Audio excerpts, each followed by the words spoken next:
Welcome to Tales from the Bridge. This is episode 50. Thank you so much for joining us for this episode and all the episodes before. We're so happy to be here, and we're happy to be here with Chris Gebhardt from NASA Spaceflight today. We definitely nerd out about some rocket stuff, some space tech. Overall, we have a fantastic time hanging out with Chris. Definitely nerd out about some science fiction TV shows as well later on. All right, let's make our way over to the bridge.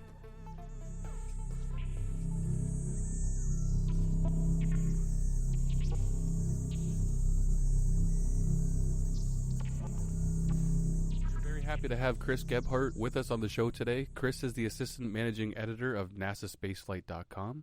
If you like rockets and space tech news, you should definitely visit their website. Also, NASAspaceflight.com has an outstanding YouTube channel. It has over 1,700 videos of launches, live streams, conversations with some very interesting guests. Chris was there for the launch of the Ariane 5 rocket that sent the James Webb Telescope into space, so we'll definitely want to hear a little bit about that. And overall, he has a great amount of knowledge of all things that go up and sometimes come down. Chris, thank you very much for joining us today. Oh, it's my absolute pleasure. Really happy to be here. And really love what you guys do and the conversations that y'all have. Yeah, thank you. Well, I've got to ask right off the bat, what's got you excited right now? Because there's so much going on. There's so many companies kind of coming up all over the place. Can you tell us some projects or some what's going on out there? What should our listeners know about, and what is exciting you? Yeah, so there's a lot of stuff that's very prevalent in the news, right? You know, NASA's new mega moon rocket with SLS and Artemis 1. Hopefully that's off the ground by the end of this month. We'll see. Florida has a hurricane that might be headed for it now. So we will see how that happens here at the end of the month. But, you know, there's a bunch of that. There's all the stuff with SpaceX and Starship's development and what that can do and sort of our, you know, revolutionizing the way we could explore or send things throughout the solar system. But it's really the last part of that really excites me. It's the throughout the solar system part, because for so much of my childhood and my professional career, it's really been the Mars explorers, those robotic explorers and rovers that capture, you know, hearts and minds, and we personify them and are sad when they stop calling home because of dust storms and everything like that. But for me, that's what I remember. That was the vast majority of it. And then, you know, you had a mission to Jupiter, a mission to Saturn. It seemed like every once in a while, NASA or, you know, the European Space Agency would gift a mission to another planet when we didn't need it for Mars. But we're sort of starting to see that flip. And that's really exciting me, because in the last year, we've had NASA announce 2 flagship missions to Venus to study its atmosphere, to study its interior. We've had the European Space Agency follow that up with a 3rd mission to really explore all of Venus, from the inner parts of its core to the outer parts of its atmosphere. You have the Decadal Survey once again calling for NASA to approve a mission to one of the outer ice giants, specifically to Uranus, with an entry probe and an orbiter, which would be the first time we've ever sent anything like that out to Uranus or Neptune. We just flew by them with Voyager 2 in the late 80s and have never really stopped at those planets to explore them. And the fact that those are getting very specific call-outs, that NASA is starting to zero in on other planets for exploration as we move into the next phase of the Mars plan, it's just a really exciting time to be exploring the solar system in general. And you know, last year we had the Lucy mission launched to some of the Trojan asteroids around Jupiter, which have never been explored, but are these potential little time capsules that Jupiter has grabbed from the outer solar system because of the wonderful ways gravity works and how the planets migrated to where they are right now. And they are potentially these little time capsules for how the solar system formed and what the building blocks for all of our planets are. So it's on its way out there to do that. And then we've got the Psyche mission from NASA, which will go out to explore some other asteroids in the outer reaches of the solar system. So it is just a really, really impressive time for science, and I very purposely didn't mention the telescope that I know you all want to ask me about as well. That entered We'll get the there. fray here in December. But yeah, for me, it's those missions. It's the fact that NASA is really, choosing to do daring and technologically stressful missions in other planets. We've seen in the last year the wonderful success of that helicopter, that little mini helicopter they sent to Mars called Ingenuity.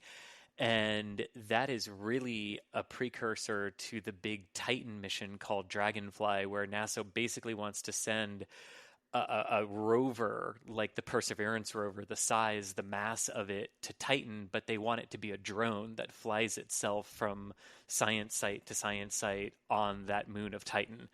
And that's scheduled to launch here at the end of the decade. So, it's a really exciting time in planetary science. So a lot of this really does come down to cost. Really, is the SpaceX is able to change the game in terms of making this more economical. And I mean, what does that mean? Like, what does it mean when we have Falcon, and Falcon Heavy, and eventually Starship? Like, what does that mean for us? Yeah.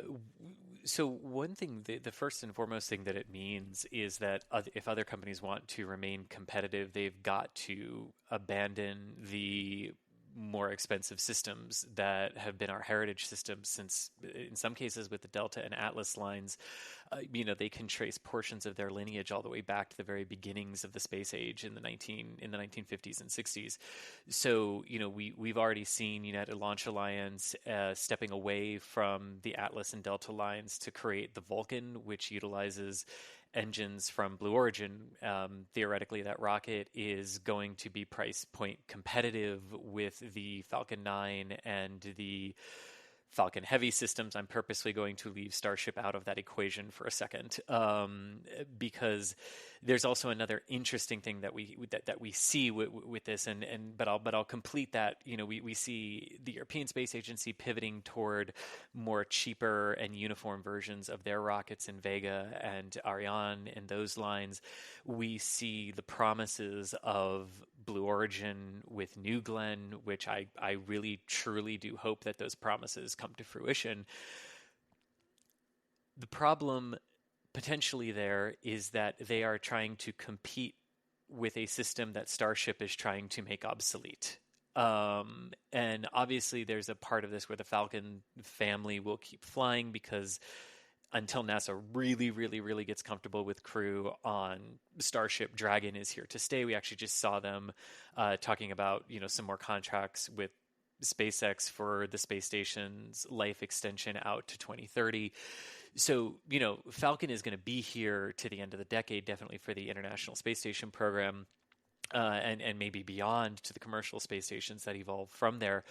But there's a tricky balance where, when ULA, for example, started to develop Vulcan, well, that was right around the time that SpaceX started to develop Starship. And of course, there's still a lot to be proven with Starship, but there is some truth to the statement that if you're trying to compete with the systems that SpaceX already has, you're potentially behind the game, because if Starship works, wow.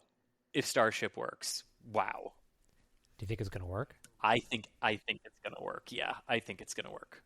I mean, might not work the first time. I definitely wouldn't be expecting a miracle on the first orbital flight, but that's more just the realism of, if you go back in history, only 3 rockets have ever succeeded in making it to orbit on their very first flights if they didn't have significant heritage hardware from rockets that came before.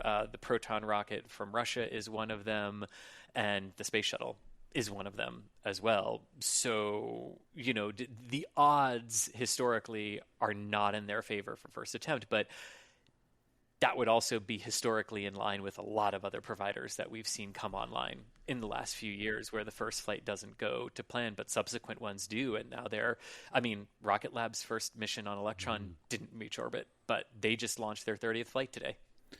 So, Chris, if for our listeners who aren't totally up to speed and as read in as you clearly are, What is Starship? Can you give us a little background? What makes it special, and why should we be paying closer attention to this program? Yeah, that's a really great question. So Starship, in a nutshell, Starship is sort of everything that the space shuttle program in the late 70s promised it would be, with a better possibility technologically of succeeding in that, right? The shuttle promised to be our truck to space, be able to haul these immense payloads up very routinely, make it like airline travel, and the reusability of it was supposed to make the initial cost of it right cost effective, but a huge part of that was launching commercial satellites. And after the Challenger disaster, when that went away, the shuttle was never going to be able to live up to that potential. But Starship is promising to be a fully reusable system. So the first stage booster would come back, and the plan right now is that it will fly itself back to the launch site and be caught by arms from the launch tower that will reach out and grab it out of the air as it's descending under its own rocket power. It's really cool and really 1950s, and we can delve a little bit more into that too. And then the ship parts would be the parts that are kind of reconfigurable. So they've got cargo-only versions of these ships for just, bringing satellites into orbit and releasing them. They've got crew-only variants of these ships. It is the ship and system that has been chosen by NASA as the lunar lander for the Artemis program and the return of humans to the lunar surface. So this is not just a system that's out there on paper and a dream of Elon Musk. NASA has bought into this, and it is our ticket, literally our only ticket to the lunar surface at this point, for the Artemis program. So there's a variant of that. I think they call it Lunar Starship. I really wish they would call it Moonship, because come on, Starship, Moonship, And then the other really cool thing, and this is what sort of to your question, Sam, makes it the sort of holy grail of rocketry. There's a fuel tanker only version of Starship as well, because the way you get Starship in its human lunar landing system configuration to the moon is after you put it into Earth orbit, it's used too much of its fuel to get to the moon. You have to refuel it. So it has to go dock to a tanker in orbit, refuel itself, and then it can take itself onward to the moon. But it is that element of it that is the key.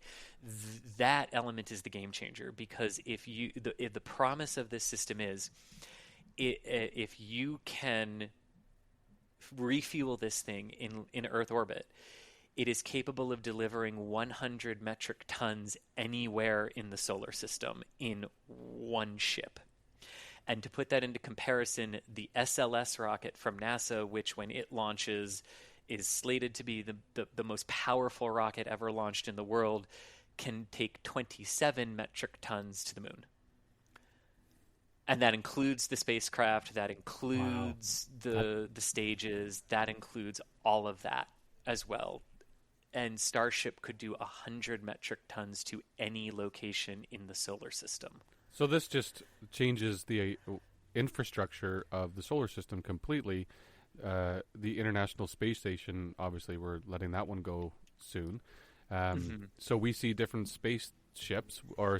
stations orbiting Earth. We're going, if we're going on the moon, we're going to bring the proper machines to maybe utilize the materials on the moon itself to build more. So this is the project that changes what infrastructure in the solar system looks like, from my understanding. So I imagine a lot of people are just can't wait to find out, or as soon as this thing works, it's just like, boom, we're gone. We're off this rock almost.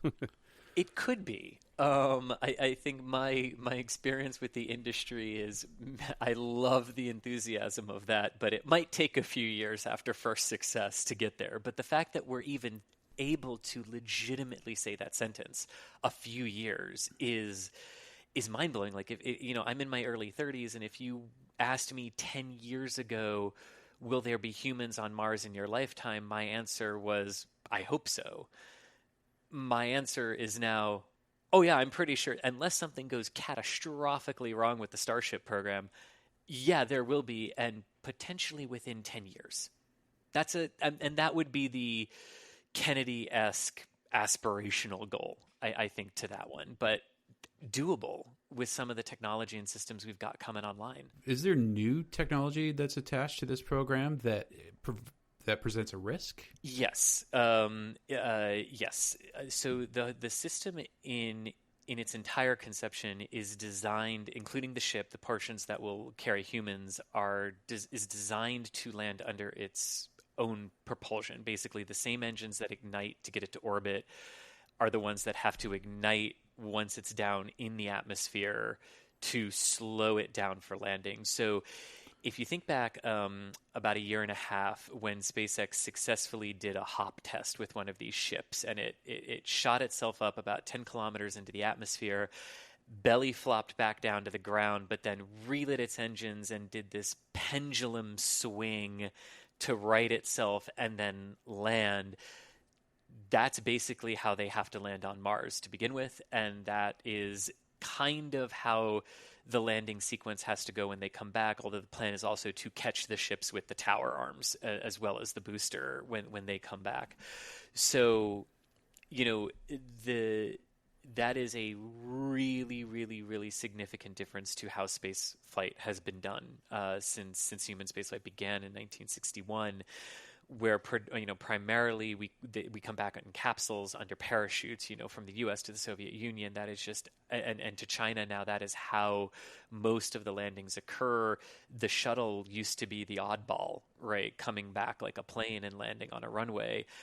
Starship is next level shuttle in that, pushing that boundary and pushing that envelope. But the idea is, how do you make it rapidly reusable? And the goal that they've sort of stated is they want to be able to fly the ships once a day and fly the boosters 3 times a day.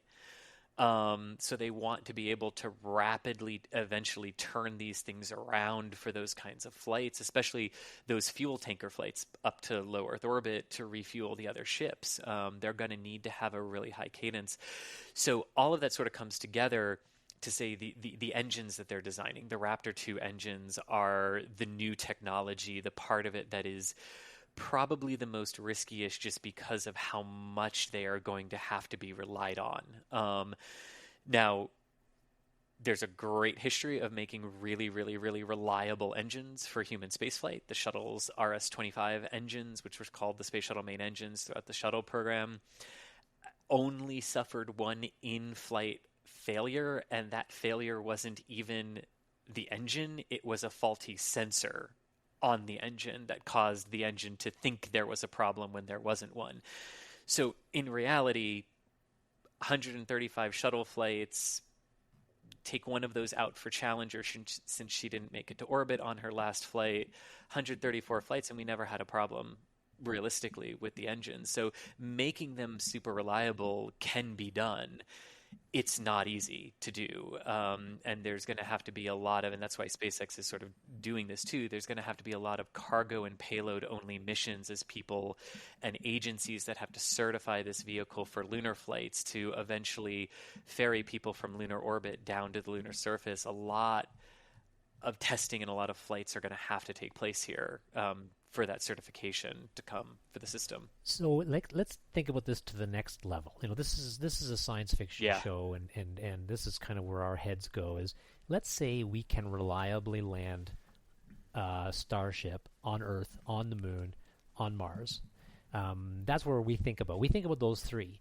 But what else? Like, where else in our solar system should we be going? What else is cool that we should be doing as soon as we have that capability? Yeah. To this, I say everywhere, and this is where Starship could be a really, really fun science fiction exercise or enterprise, I should say. Ha ha ha. So one of the cool things about Starship is because of the way it's sort of designed, there's a lot of potential flexibility in what you put in as the payload, including actually making the ship its own payload. Because what you have is a ship that's 9 meters in diameter. And that's just huge from a payload capacity to orbit in terms of the size of the payload, the width of it. And it's also got a really, really tall payload compartment. I mean, this thing can take it's basically, it has the same internal volume roughly as the entirety of the International Space Station in just one ship in one launch. So that's what we're talking about, it being able to lift something that massive in one go. So what if you then took out all of that stuff and made it a telescope? Well, now you've got a 9-meter telescope that you can throw into orbit. Hubble's 2. Let's put that into perspective, right? Because that, I mean, of what the shuttle could carry in its payload bay, right? And that was huge for the time. You know, Webb had to do all these massively complex unfolds that were all single point nail biting failures. Only time in my life where the launch has not been the most nerve wracking part of a mission. And you know, but it had to do all these massively complicated unfolds to get to the size that it needs to do. You could stick the mirror right in Starship and make it a telescope. You could make a single Starship its own space station in low Earth orbit, and you've got a space station the size of the International Space Station, which it took over a decade to construct, in one launch.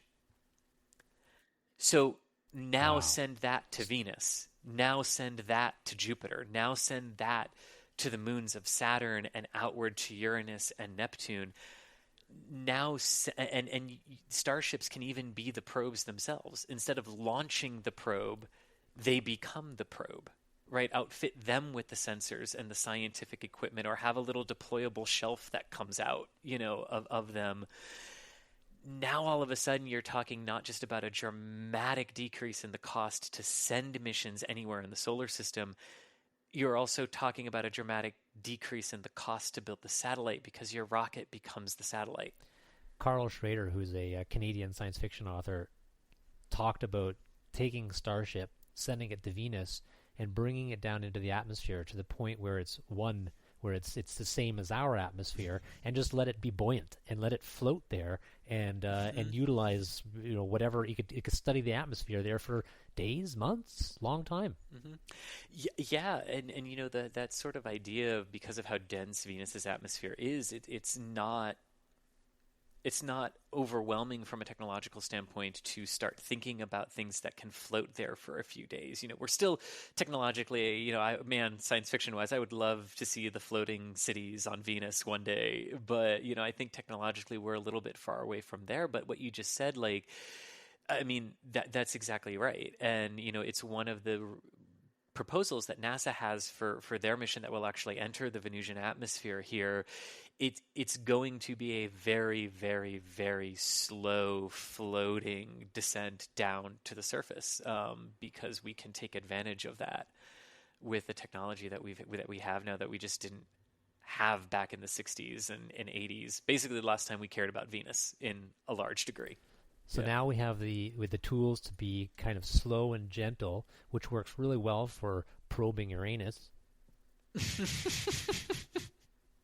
I'm sorry. I had. Oh yeah, no. When I saw the name of the mission, there was definitely that, like, yeah. Why did we have to call it probe for a mission? See, this is why I call it Uranus. Yeah.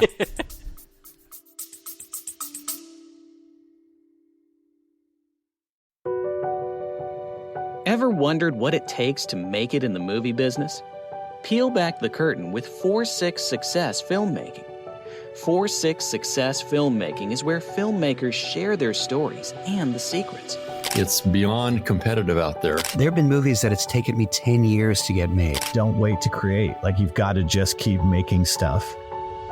Tune in to 4-6 Success Filmmaking for your dose of cinematic realness, direct from the voices that have lived it.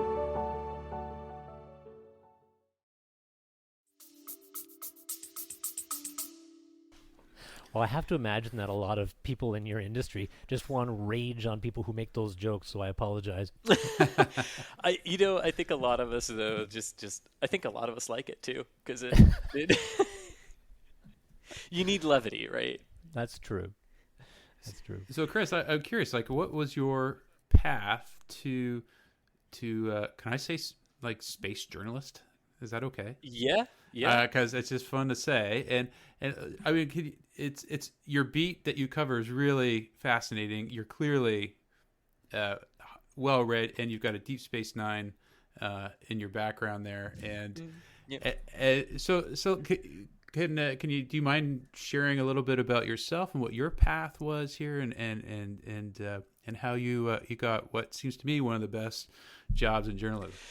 Yeah, well, so I'll start by saying, yeah, I am very fortunate to have the job that I do. And there are, those moments, I think, in every profession, right, where you get caught up in certain things, you get caught up in scrubs, you get caught up in delays, and you can start to get, you can start to feel bad. You can start to, internalize that a lot and get upset with it. And then there's usually always a centering moment of just like you have a moment when everything's packed up and you just like look out when it hits you and it's like, stop complaining. You're standing 3 miles away from a rocket that was trying to go to space. Stop complaining. You have an amazing job. Like and I do. I absolutely love my job, and but I think it's important to acknowledge that as well. That there are those moments that recenter you to how fortunate you are sometimes to have the jobs that you do, and that does happen for me as well. My sort of path to space honestly began, well, my mom used to joke about it, began in utero. So as she joked, she was a huge Star Trek fan. So so she would always watch the original series when it would come on the local CBS station at 4 o'clock on weekday afternoons when she was home from work, and she used to joke with my dad, if he doesn't come out humming the theme song, something's wrong. So you noted there's a Deep Space Nine behind me over my shoulder. So yes, I am a Star Trek fan since before birth. And then totally grew up with Next Gen, DS9, Voyager, and Enterprise. And so my mom was really responsible for the scientific or the science fiction passion for me, and my dad was responsible for I call it the science reality portion. He was his parents moved down to South Florida after he went to college, and his first summer driving to the new home brought him through Florida on the week that they were launching Apollo 10 on the dress rehearsal to the moon.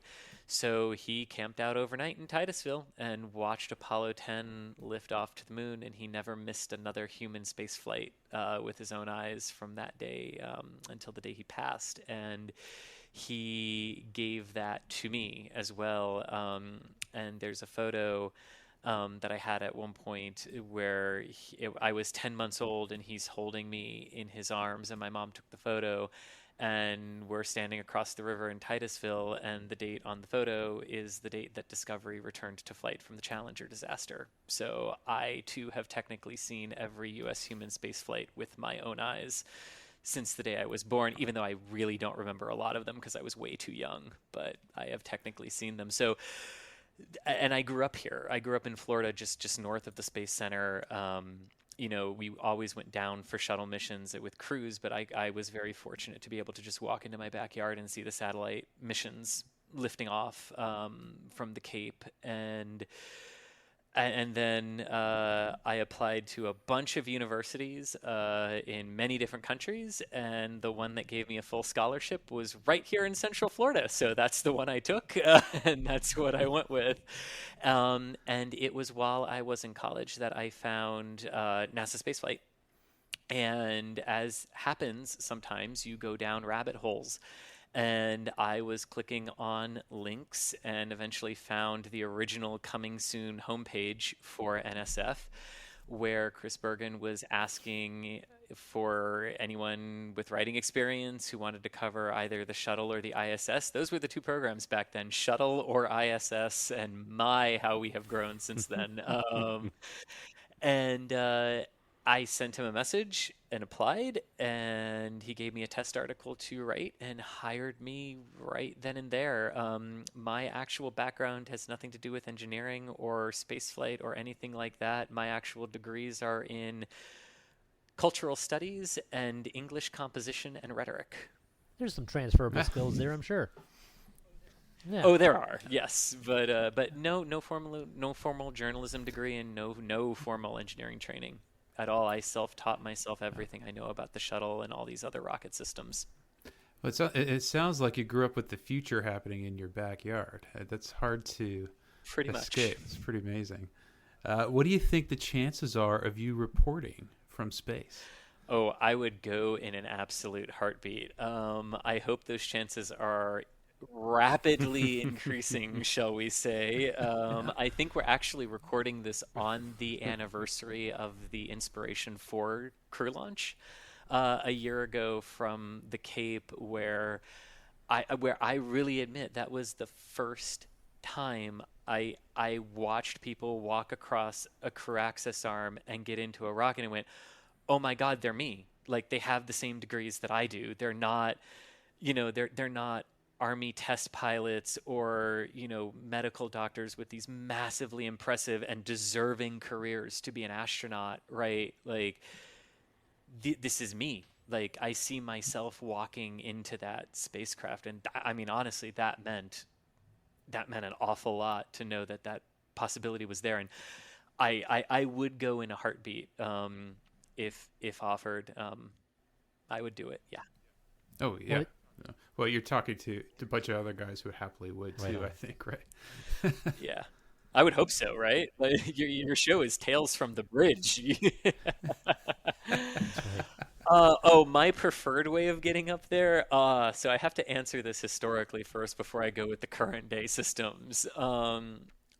I would honestly, knowing everything about it, I would get on a space shuttle, and ride that to orbit and come back to the runway. I would do that knowing everything we know about them.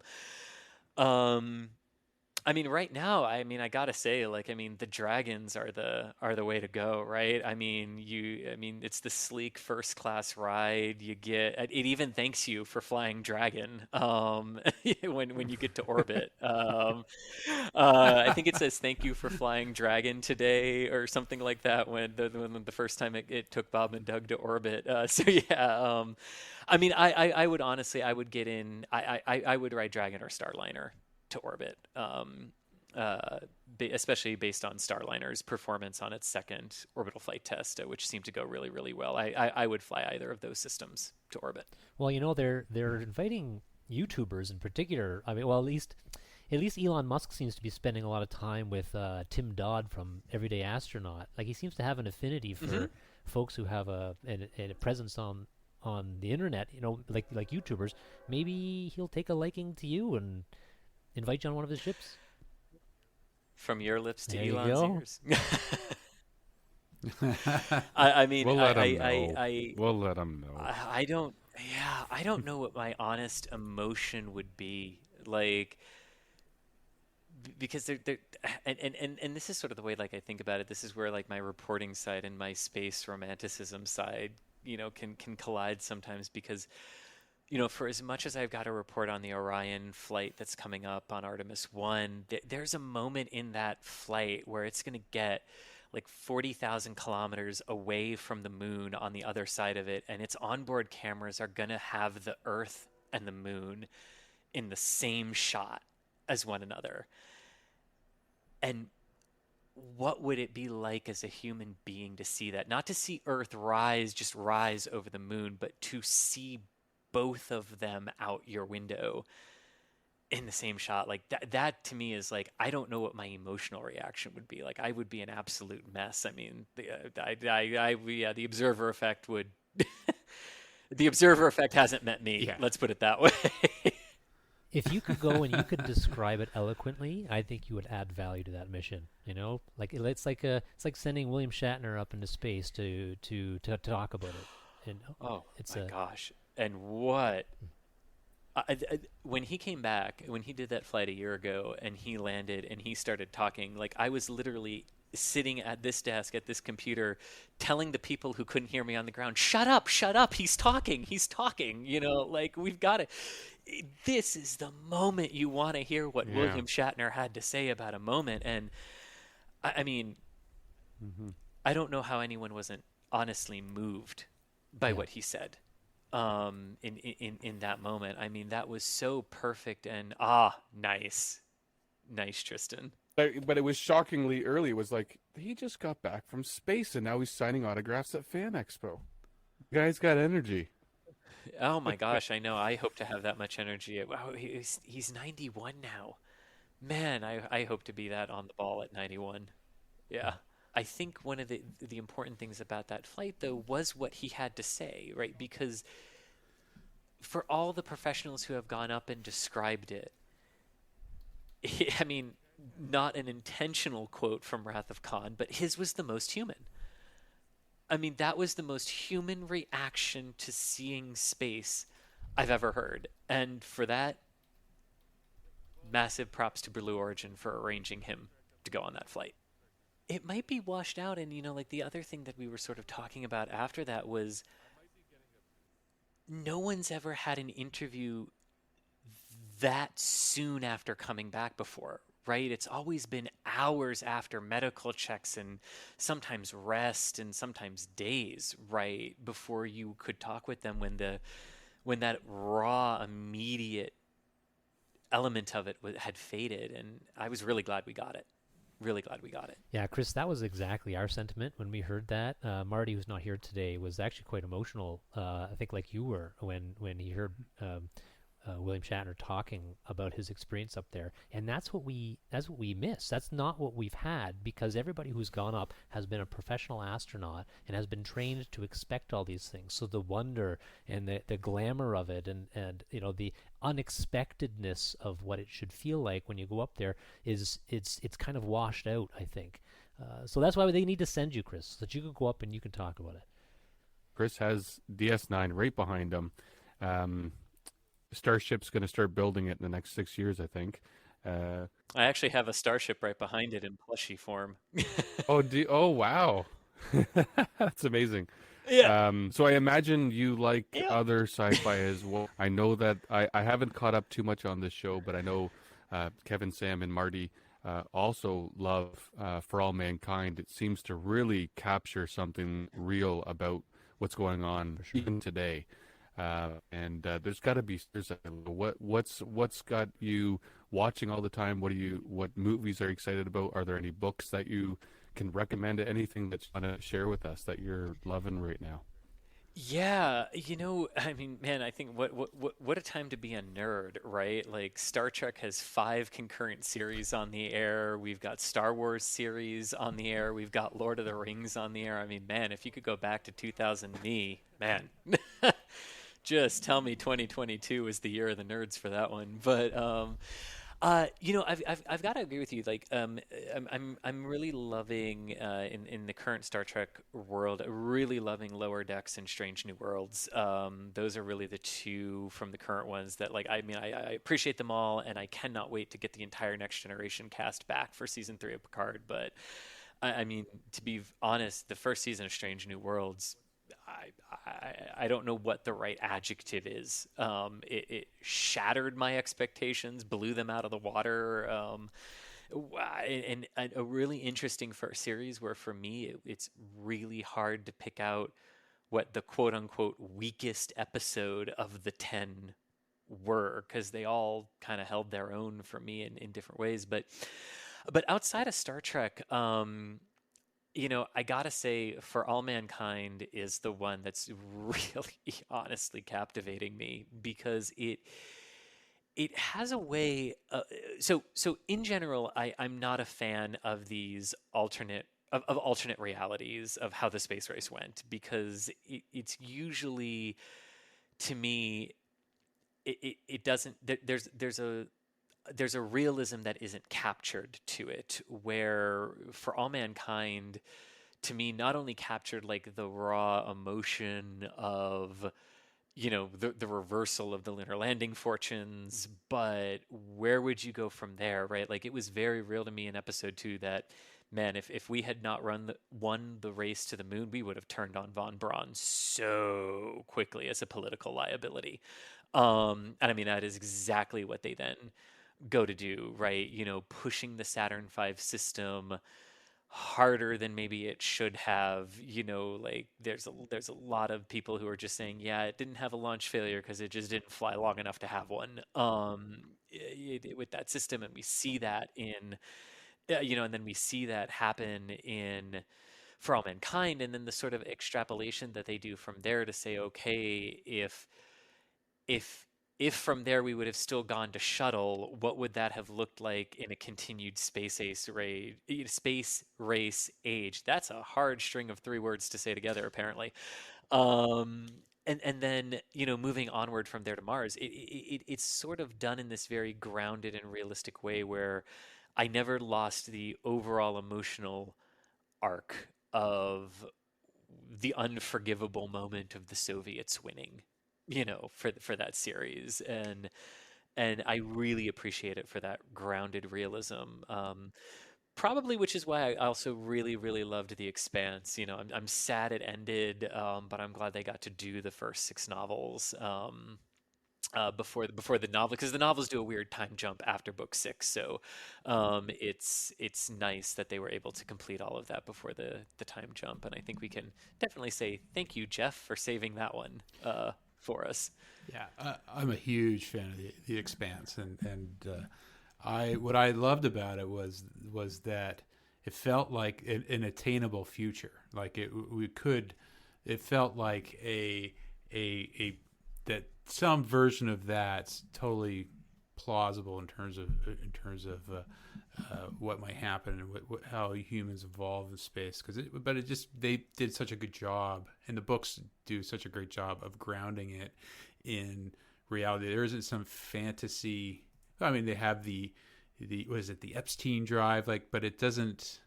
But it doesn't sort of go outside, like we're gonna wormhole our way across the universe and just do there's no cheap FTL solutions here, right? Like Exactly. It really is. Like they really just took that idea of like making the engine efficiency so good, and which is, in some ways realistic to our future. Like you said, it felt like something we could see.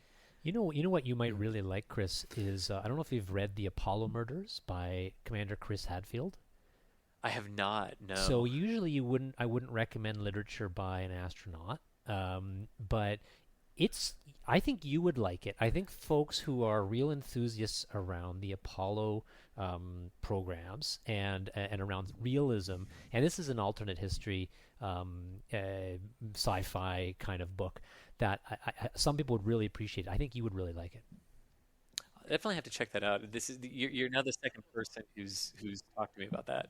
So I definitely want to hear more about the James Webb Telescope. And I mean, this is kind of the biggest thing to happen in so long. I mean, rockets are interesting and Starship's exciting, but we're looking back and discovering what the universe looks like. And we're not just looking at planets here. We're not just looking at, well, we are just looking at galaxies, but we're looking at many galaxies. And now we're seeing, like, this is just unbelievable. You were there at the launch of the James Webb Telescope.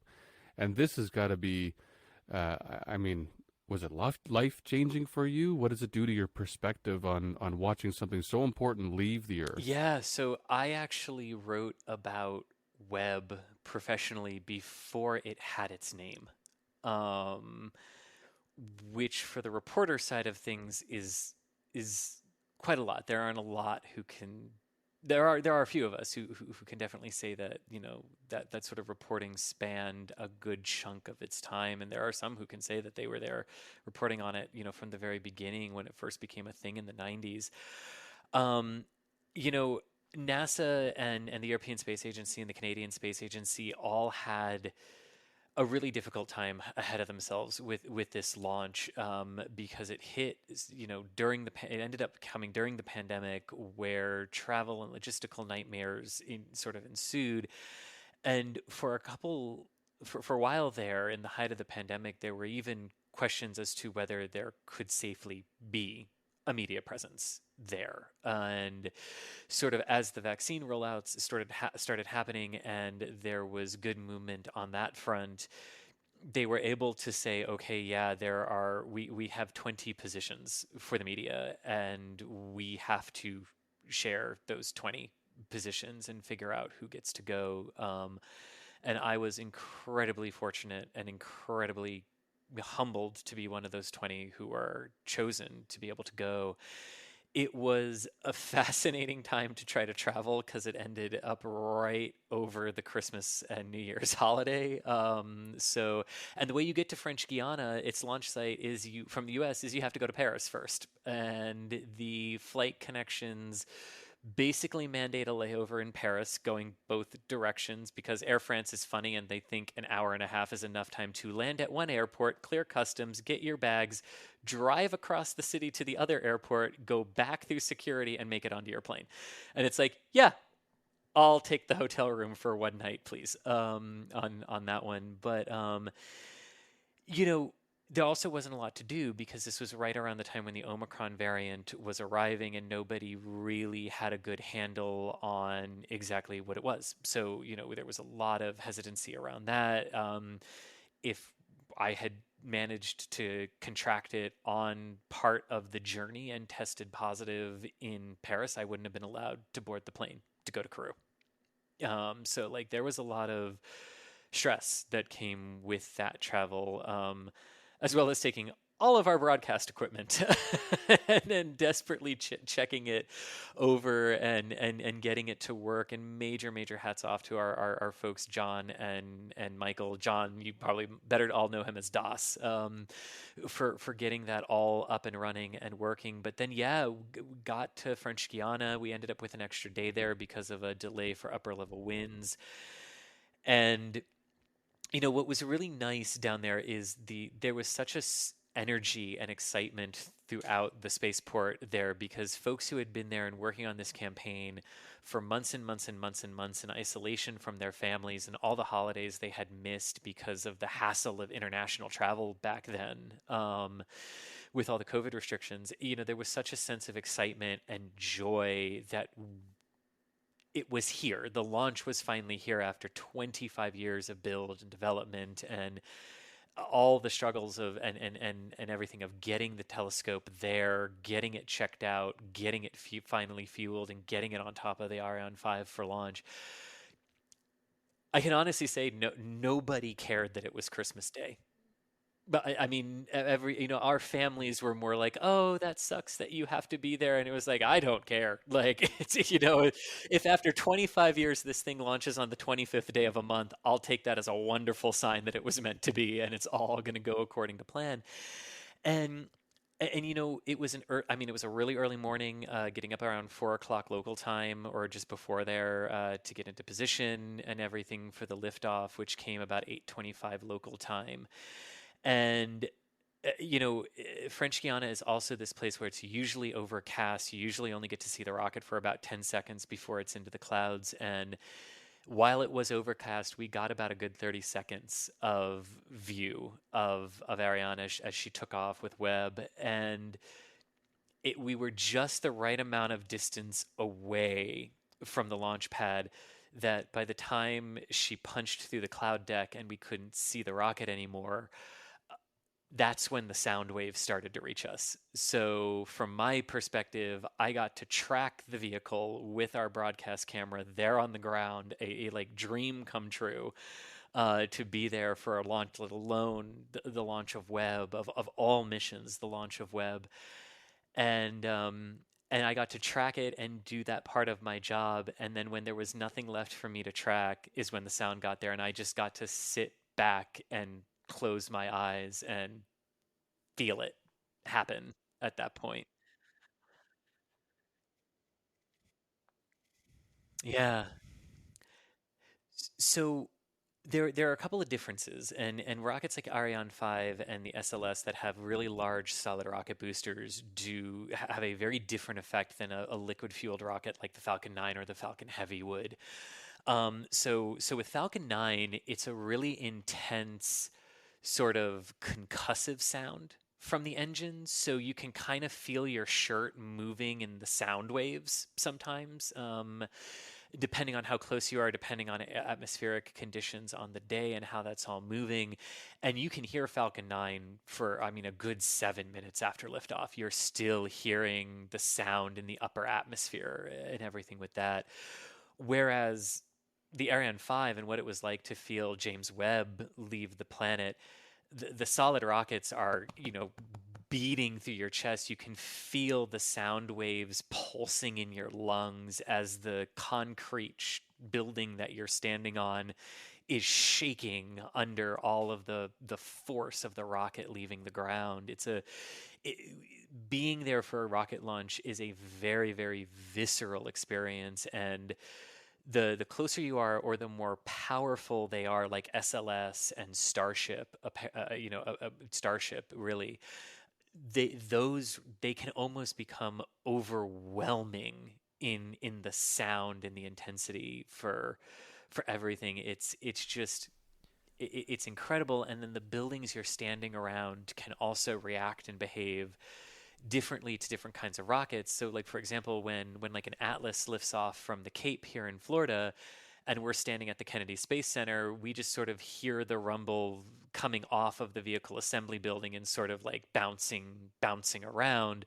But when the Falcon 9 lifts off, the frequency of the engines is very close to something on the VAB. So all the panels on the VAB start squeaking and squealing like a Scooby-Doo swamp monster when a Falcon 9 lifts off. So like it's really dynamic, and can really just come down to what you are standing around when they lift off sometimes. I have a friend that I saw a video of who was watching a Falcon 9 launch in California, and he's both, he's a worldly guy. He's experienced lots of stuff, and he was there and he was super excited about it. And the video shows him that he watches it take off, and I guess he was, I don't know, a little far away, so the sound got to him a few seconds afterwards. And so he says, "Oh, there it goes." And then the sound hits him, and he covers his ears and he ducks and covers, right? Like, and because it was so concussive, as you described it, that it was shocking to him because he had never experienced it before. So this is why I kind of suspect that for you it's very familiar, but for a lot of people, this would be pretty serious sounding. Oh, it will be. I mean, and they can be. And I mean, I also always recommend to people, be as absolutely close as you can. Because sometimes it's worth it to sacrifice the view right at liftoff, because you're still going to see it like within 10 seconds, right? But sometimes it's worth it to sacrifice a little bit of your view to be closer, or to like position yourself in the wind direction so that the wind will carry more of the sound to you in that regard, because it is a very interesting experience. I want to do that. That'd be fun. Yeah. NASA socials. They're a great way to get really, really close to the action. Okay. How does one do that? How do you get in on that? So they put out, around big launches, they will put out a call for like a NASA social for this SpaceX cargo mission, this SpaceX crew flight, Artemis 1. And then it's just, I don't know how they do the selection process, but before the pandemic, I'll answer the last time I actually know the number to this, it was about 100 people per launch per NASA event that they would choose. I don't know if they've cut that back or not because of COVID. I know they just started doing them again though, because they all arrived for Artemis 1. We've got a Nova Scotia, not too far from us. Actually Chris was just writing about what's happening up there, so we're going to be able to get up there, Kevin.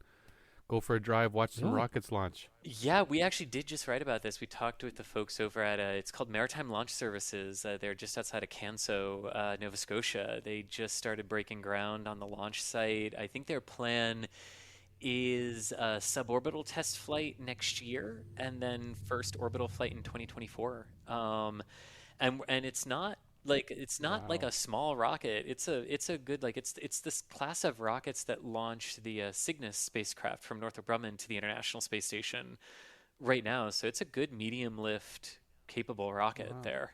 And is that beneficial being on the northern hemisphere then? That is that a part of the location, being northern hemisphere helps get to a different location in orbit?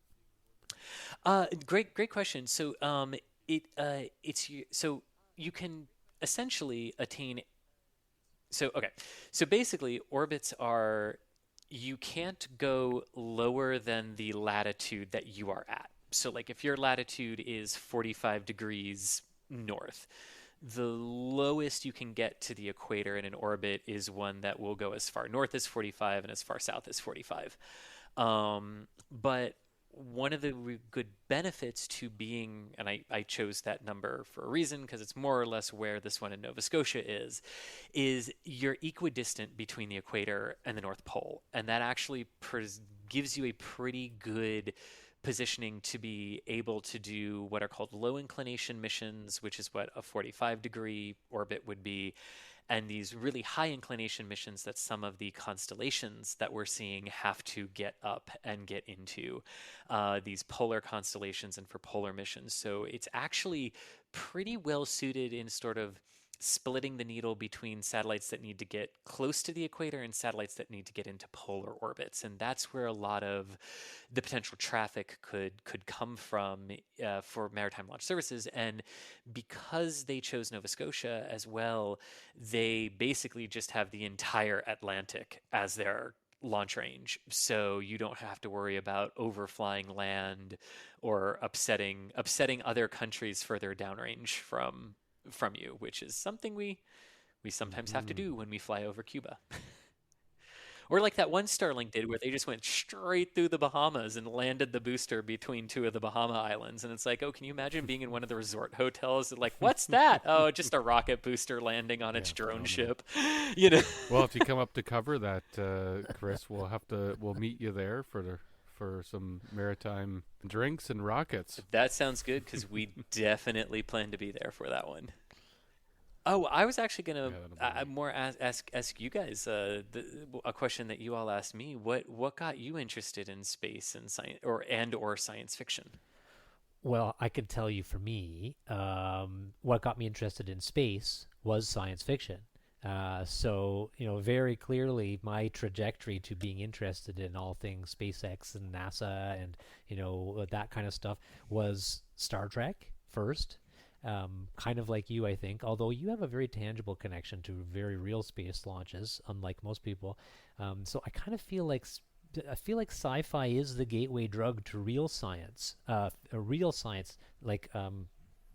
rocketry. And I'm very much in the middle of that normal curve. Star Trek and then every other nerdy show that you can imagine. That's me.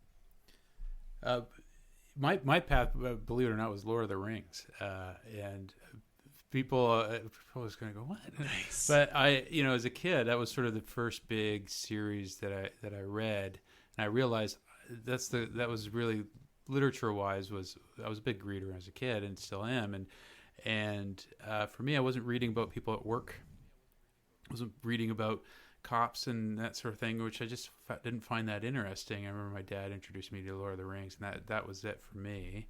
And finding that imagination and that escape and that these other worlds really led me into sci-fi. So I always look at as fantasy as my gateway into sci-fi, and through fiction. And for me, it was the creativity of the storytelling and the futurism and the imagination that went into that, and then to find out that there's science behind a lot of that, or there could be, and so that for me was the big hook. That's a job I want to read about. That's someone at work I want to understand, and it's a little outside my capabilities. I'm not a math guy, and I never did that well in science, but I just gained a big appreciation for people who are, and so that kind of took me here. And then I moved next door to Kevin, and then that was it. That was just time to join a sci-fi book club and turn into a podcast. Here I am.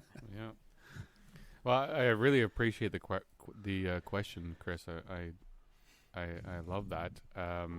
For myself, getting into this kind of stuff, I think just comes from a natural desire to understand how the universe works, and I think that's where this all comes down to. What it comes down to for myself, and with science fiction, I think science fiction tries to answer those things philosophically and scientifically. But with the work that you're involved in, and learning more about the companies that are putting out rockets now, which is blowing my mind when I'm hearing new company, new rocket, blowing my mind. that means that we're going to do something crazy in the next 20 to 30 years. That is just going to be like, we've done it. We've done something special that I feel like has been a very long time since we've seen something new for humankind. But I was raised to believe that the universe was very simple to understand. Someone made it, and you're lucky to be alive, and you're going somewhere else when you die. And as soon as that broke, and sorry to go that way, but as soon as that broke, it was just like, oh my God, I need to understand how this works, because that's the beauty. And observing the universe and observing all the interesting, wild things going on in it, and where we come from, that's where my curiosity and my desire to learn comes from. And I owe it to people like you, Chris. That's what I think so many people want. Where I think a lot of people are thirsty for knowledge these days, more than ever before. Thank you so much. I mean, that means a lot to us, and I know it means a lot to everyone at NSF. We love this stuff. We would this is what we would just be doing and geeking out to, even if it was, just cameras for us and internal. But we'd rather share that, and we'd rather have a conversation, because to me, I used to teach as well, college level writing, and the biggest thing to me was always, we'll just ask the question. Yeah, I mean, we're so programmed into thinking that questions can be stupid that we don't. But that's what learning is to me. So ask the question. And just ask the question in Google and you get the answer. And in fact, the answers are coming through YouTube now. And with NASA's Space Flight is your YouTube channel. Currently, you've had over 250 million views, 266 million views of the videos, which is pretty phenomenal. And your website is nasaspaceflight.com. Is that right? It is indeed, nasaspaceflight.com, and a forum section there as well for discussing all of these missions and flights, and we have advanced spaceflight concept discussions and forum posts in there as well, like warp drive, FTL, things like that. That really dig down into some of the math of it that like I look at and I'm like, I love that we're hosting this. That equation has no numbers in it. I'm out. Like, but it is an absolutely phenomenal place, and we absolutely love doing it and bringing all of this to you. I mean, we are the people who will go out and start broadcasting at 11:30 p.m. for an 8:30 a.m. opening of a launch window, because we want to take you through fueling of a rocket. That's what we like to do. Chris, thank you so much. This has been very informative. Maybe we'll chat again in the future when there's more stuff. And that's the thing. This is not ending. There's going to be so much more happening, so much that you can tell us about and walk us through. And we love your passion, and it's just fantastic to have you on the show here. It was my absolute pleasure, and I love what you guys do in marrying the science fiction, science reality, and literature all together in this show. I think. Well, thank you, Chris. Literature is so often overlooked as a key element to everything. So I really do appreciate that you guys are doing that as well. Yeah. And if you're ever in Florida, let me know, because we got some good watering holes down here, and you can see a launch pad from them too. So let me know when you're here. Oh my goodness. Yeah.